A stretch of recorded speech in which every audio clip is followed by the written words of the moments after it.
Hello guys, good morning. तर हा vlog actually अक्षय तृतीयेचा आहे. आय नो थोडासा लेट येतो आहे, बट मी इतक्या मेहनतीने शूट केला होता, सो म्हटलं आपण अपलोड करायचाच. सो पहिले तर मी सकाळी आज ॲक्च्युली रात्री माझं ठरलं होतं की आज पुरणपोळी बनवायची, पण मावशी येणार नाहीत. त्यांनी रात्रीच सांगितलं मला 11 वाजता. सो म्हटलं आज काहीतरी स्पेशल करायचंच.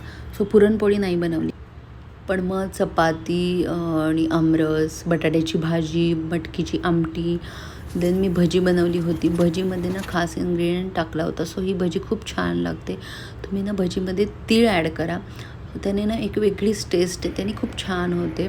मी पण सेकंड टाईम टाकले तीळ आणि रवींना तर खूप आवडली. सो ते बोलले की तशीच कर जशी तू लास्ट टाईम केलीस. आणि इकडे ना पार्थ पण मध्ये मध्ये रडत होता, सो त्याला घ्यायला लागत होतो. आणि ना पार्थला आरोकडे जायचं नव्हतं, सो त्याची जरा रडारड चालली होती.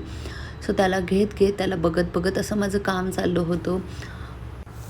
आणि त्याला बघत बघत मी सगळा स्वयंपाक पूर्ण केला. आणि सॉरी की मी हे ताट वाढल्यानंतरचं शूट घेतलं होतं, सो तेच टाकलं आहे. बट देवाला नैवेद्य दाखवला छान आणि मग नंतर जेवण घेतलं. असा होता माझा अक्षय तृतीयेचा दिवस.